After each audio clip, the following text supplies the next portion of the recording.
రేపొద్దున ఈ కాలేజీలు, ఈ 17 మెడికల్ కాలేజీలు భవిష్యత్ కాలంలో ఈ 17 మెడికల్ కాలేజీలే 1,00,000 కోట్లు పైసలు కాస్ట్ అవుతుంది. కొన్ని కోట్ల మందికి ఉచిత వైద్యం ఇస్తూ, వెలకట్టలేని సేవలు అందిస్తూ కొన్ని కోట్ల జీవితాలలో ఇవి వెలుగులు నింపుతాయి ఈ మెడికల్ కాలేజీలు. మీ ద్వారా రాష్ట్ర ప్రజలకు అందరికీ కూడా ఈ విషయాలన్నీ కూడా తెలియజేస్తూ, ఈ పోరాటం ఇంతటితో ఆగదు. గవర్నర్ గారికి సంతకాలు చూపించడం జరిగింది. ఈ సంతకాలు చూపించిన ఈ కార్యక్రమం ఇంతటితో ఆగిపోదు. ఇక్కడ నుంచి ఈ సంతకాలు కోర్టు గడప దాకా వెళ్తాయి. కోర్టులో రేపు అఫిడవిట్ కూడా ఫైల్ అవుతుంది. కోర్టు సంతకాలు అందుబాటులో ఉన్నాయి. మీరు ఎప్పుడు చెప్తే అప్పుడు ఆ సంతకాలన్నీ కూడా మీ కోర్టు ముందుకు వచ్చి పెరేడ్ అవుతాయి అని కూడా చెబుతూ, కోర్టులో కూడా ఈ కోర్టు సంతకాలు మీద కోర్టు ద్వారాలు కూడా రేపు లాక్ చేస్తాం. చేసిన తర్వాత ప్రతి ప్రయత్నము జరుగుతుంది చంద్రబాబు నాయుడు గారిని ఈ విషయంలో అడ్డుకునేదానికి. మిమ్మల్ని మీ ద్వారా ప్రజలందరినీ కూడా కోరుకునేది ఏమిటంటే, ఇంత చేసినా చంద్రబాబు నాయుడు గారి చర్మం మందం కాబట్టి చంద్రబాబు నాయుడు అనే వ్యక్తి మారకపోవచ్చు. కాబట్టి మీరంతా కూడా ఇంకా కలిసి రావాలి. ఈ జరుగుతూ ఉన్న ఈ అన్యాయాలను మనం అంతా కలిసి గట్టిగా అడ్డుకోవాలి. ఎందుకంటే ఈరోజు ఇది అడ్డుకోకపోతే రేపొద్దున మీ పిల్లల జీవితాలకు, రేపొద్దున మీ పిల్లల ఆరోగ్యానికి ఏదైనా సంబంధించి ఏదన్నా వైద్యం చేయించాల్సి వస్తే ఉచితంగా చేసే పరిస్థితి పోయి 4 లక్షలు, 5 లక్షలు, 10 లక్షలు ఒక్కొక్కడు కట్టుకోవాల్సిన పరిస్థితి లేకపోతారు. కాబట్టి ఖచ్చితంగా అందరం కలిసి గట్టిగా దీన్ని తీసుకొని అడ్డుకునే కార్యక్రమం ఖచ్చితంగా చేయాలి. గవర్నర్ గారికి అయినా కూడా మనసున్న మానవత్వం ఉన్న ఏ మనిషికైనా కూడా చంద్రబాబు నాయుడు చేస్తూ ఉండేది తప్పు అని చెప్పి ఎవరికైనా తెలుస్తుంది, ఎవరికైనా అర్థమవుతుంది. ఎందుకనంటే ఇది తప్పు కాబట్టి. పేదవాళ్లకు అదే గవర్నర్ గారి ఇంట్లో పనిచేస్తూ ఉన్న వాళ్ళందరికీ రేపు పొద్దున హాస్పిటల్కి పోవాల్సి వస్తే ఆ మెడికల్ కాలేజ్ కానీ అందుబాటులో కూడా ఉంటే ఉచితంగా ట్రీట్మెంట్ ఇచ్చి పంపిస్తారు. ఆ మెడికల్ కాలేజ్ ప్రైవేట్ ఎక్కే కార్యక్రమం చేస్తాము. కోర్టుల ద్వారాను వీళ్ళు అడుగులు ముందుకు వేసినప్పుడల్లా ప్రజల ఉద్యమ బాట ద్వారాను దీన్ని అడ్డుకునే కార్యక్రమం చివరిదాకా కూడా చేస్తాము, ఖచ్చితంగా చేస్తాము. This is a scam. Government land, government బిల్డింగులు, government staff, government equipment, government జీతాలు, ప్రైవేట్ వానికి పేరు, మళ్ళా మోసం చేసేందుకు, డైవర్షన్ చేసేదానికి ఈయనకేమంటాడు, గవర్నమెంట్ పేరు మాత్రమే పెడతామని అంటాడు. రేపు పొద్దున హెరిటేజ్ కంపెనీకి గవర్నమెంట్ పేరు పెట్టి కింద చిన్న హెరిటేజ్ అని పెడితే హెరిటేజ్ గవర్నమెంట్ అయిపోతుందా? అందరూ ఆలోచన చేయాలి. మోసం చేయడానికన్నా హద్దు పొద్దు ఉండాలి కదండి. ఏదైనా కానీ మరీ చెవిలో పూలు పెట్టేదానికి అసలు ఎట్ట కనపడుతున్నామండి ఎవరికైనా కానీ ప్రజలంటే. మరి ఇంత దారుణంగా చెవిలో పూలు పెడితే ఎట్ట? సూపర్ 6 ఒక మోసం, సూపర్ 7 ఒక మోసం. ఇంతకుముందు ఎన్నికలప్పుడు జగన్ ఇచ్చేటివన్నీ కాక అడిషనల్గా సూపర్ 6 చేస్తాను, సూపర్ 7 చేస్తానని. ఈరోజు పలావ్ పోయింది, పెడతానన్న బిర్యానీ పోయింది. ప్రజలు పూర్తిగా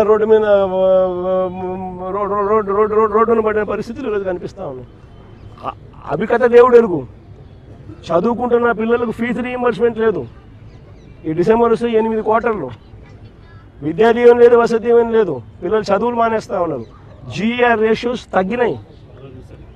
ఆరోగ్యశ్రీ లేదు. నెట్వర్క్ హాస్పిటల్స్కి ఇవ్వాల్సిన బకాయిలు ఇవ్వకపోవడంతో వాళ్ళు బోర్డులు తిప్పేసినారు. మరోవైపు గవర్నమెంట్ హాస్పిటల్ పరిస్థితి ఇది, అది కూడా ప్రైవేట్కి చేస్తున్నాడు.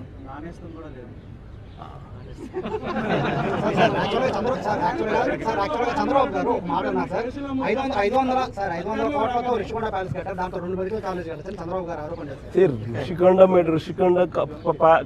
రిషికొండలో నువ్వు చెప్పి హోటల్ రిసార్ట్ కార్యక్రమం ఏదైతే ఉందో 230 కోట్లు, 240 కోట్లు, అది పొద్దు విశాఖపట్నానికి నిజంగా ఆనిముత్యంగా ఉంది. అదే చంద్రబాబు నాయుడు యోగా కోసం, యోగా గుర్తుందా?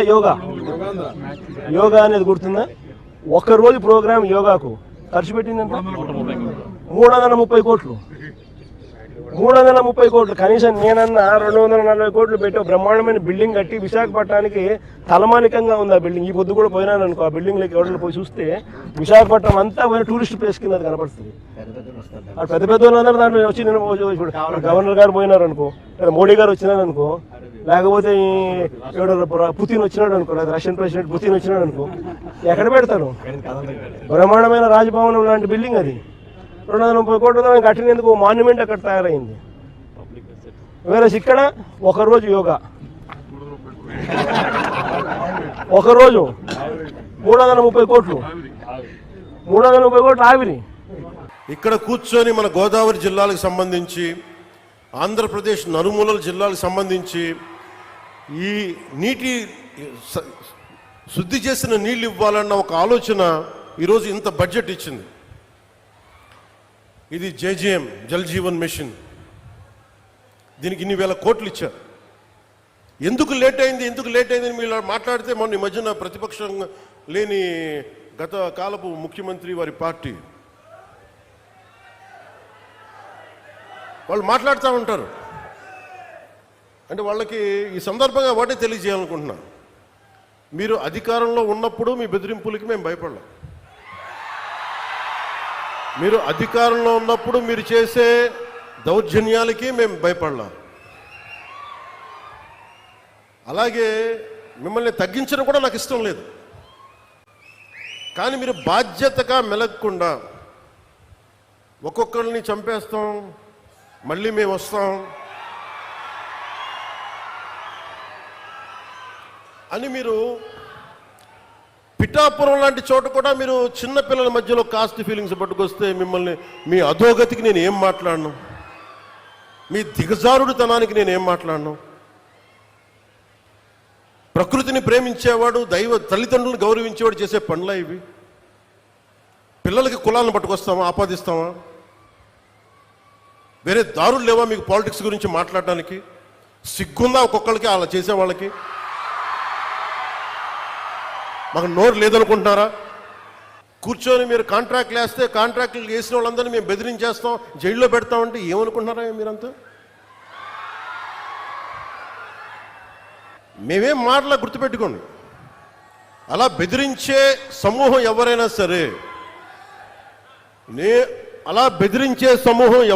సరే, మిగతా వారి గురించి నాకు తెలియదు.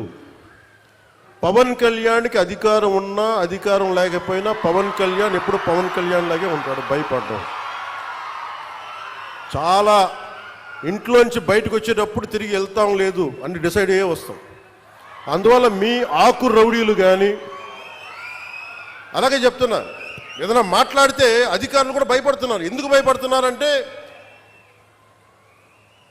చెవుల్లో చెప్తారు, అదే సార్ వాళ్ళ వెనక చాలామంది రౌడీలు ఉంటారండి, కిరాయి హంతకులు ఉంటారంటే, మీకు కరెక్ట్గా యోగి ఆదిత్యనాథ్ లాంటి ట్రీట్మెంట్ కనుక ఒక్కొక్కడికి ఇస్తే,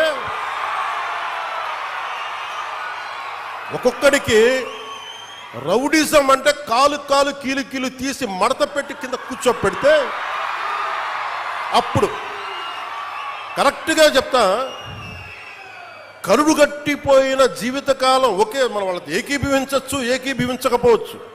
నక్సలైట్స్ తోటి, వామపక్ష తీవ్రవాదులతో మనం ఏకీభవించవచ్చు, ఏకీభవించకపోవచ్చు.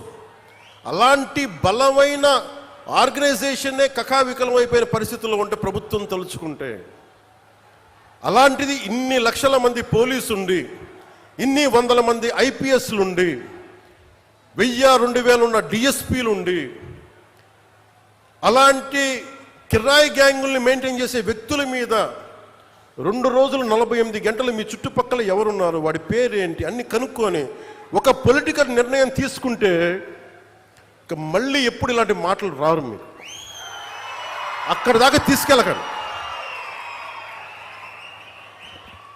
మీరు ఇదే చెప్తున్నాను ఇంకొకసారి, సామాజిక మాధ్యమాల్లో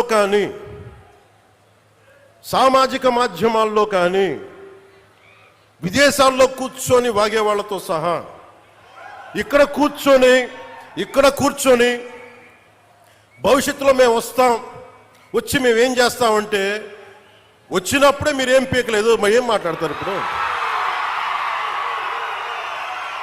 వచ్చినప్పుడే మీరు ఏం పీకలా అంటే ఏమనుకుంటారు? మీరు కూర్చోబెట్టి మీరు బెదిరింపులు చేస్తే భయపడతాం అనుకుంటున్నారా? దానికి మేము ఒక్కడు చిన్నప్పటి నుంచి కూర్చొని అమరజీవిని గుండెల్లో పెట్టుకున్నాడంటే వాడికి ఎంత పిచ్చి ఉంటుంది? ఏ మ్యాడ్నెస్ ఉంటే ఇలా వస్తాం మేము? ఏ అండదండ లేకుండా పార్టీ పెట్టి ఇక్కడ దాకా వచ్చామంటే ఎంత కమిట్మెంట్ ఉండాలి నీకు సమాజం మీద, దేశం మీద, రాష్ట్రం మీద, ప్రజల మీద? పద్ధతులు మార్చుకోండి. ఒక మాట అనాలంటే అలాంటి తప్పేం లేదు. డెమోక్రసీ ఇది, ప్రజాస్వామ్యం. ఖచ్చితంగా అనండి. అనటానికి కొన్ని గీతలు ఉంటాయి. గీతలను దాటి మాట్లాడితే మీ చేతికి మళ్ళీ ముద్రలు వేయడానికి ఏముండదు. అలా మాట్లాడే వాళ్ళు చెప్తున్నాను ఇప్పుడే. మీ చేతి మీద గీతలు తీసేస్తాం, అంత అరగదీస్తాం, గుర్తుపెట్టుకోండి. ఏమన్నా కలెక్టర్స్ ఎస్పీల మీటింగ్లో కూడా నేను ముఖ్యమంత్రి గారి సమక్షంలో తెలియజేశాను. ఈ రాష్ట్రంలో రౌడీజం, బెదిరింపులు, మన ఉత్తరాంధ్రలో కూర్చోబెట్టి కొంతమంది బెదిరించి ఒకటే చెప్పాను. రౌడీజం చేసే వాళ్ళని బెదిరించి వాళ్ళని పంపించి కదా మనం వచ్చింది. మనం అలాంటివి చేస్తే మనకి వాళ్ళకి ఏంటి తేడా? ఇది నేను చెప్పాను. నేను, జనసేన, మేము ప్రభుత్వంలో భాగం. అవసరమైతే చాలా ఖచ్చితంగా ప్రతి విషయాన్ని, అంశాన్ని తెలియజేస్తాం. Very constructive. మేము పార్ట్ ఆఫ్ దిస్ అలయన్స్.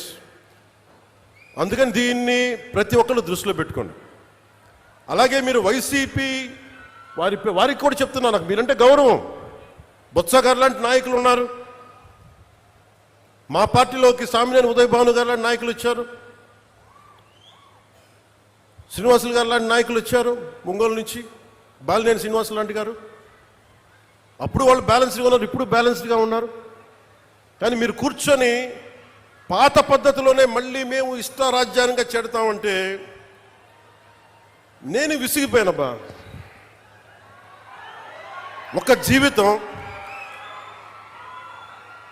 అలాంటిది, ఒక ఆశయం కోసం నా ప్రాణం పోతే నాకు ఓకే. కానీ పోయే ముందు చాలా మంది తాట తీసేస్తానని చెప్తున్నాను, గుర్తుపెట్టుకోండి.